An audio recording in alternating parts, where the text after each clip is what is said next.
আপনাদের কাছে নিয়ে আসলাম আজকে জাপানের টেলিফোন থেকে আপনারা কি করে অ্যাম্বুলেন্স বা পুলিশ স্টপ বা ফায়ার সার্ভিসকে কী করে ফোন দিবেন। এই যে এটা উঠাবেন, এখানে নাম্বার চাপতে হবে। এখানে কয়েন হচ্ছে 100 ইয়েন আর 10 ইয়েন দেওয়া যায় শুধু, বা আপনারা কার্ড ব্যবহার করতে পারবেন যদি আপনাদের টেলিফোন কার্ড থাকে।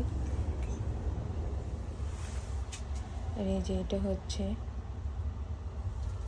এগুলো হচ্ছে নাম্বার, আপনার যেটা যেটা দরকার সেটা কয়েন ঢুকায় তারপরে নাম্বার তুলে কল দিতে হবে। আপনি যদি শুনতে না পান তাহলে ভলিউম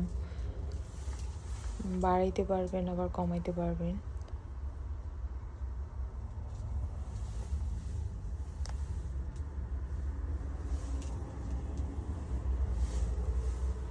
ভিডিওটি কেমন লাগলো অবশ্যই জানাবেন। উপরে এগুলো হচ্ছে নাম্বার, আপনার যেটা যেটা প্রয়োজন। আপনি যদি পুলিশ স্টপকে ফোন দিতে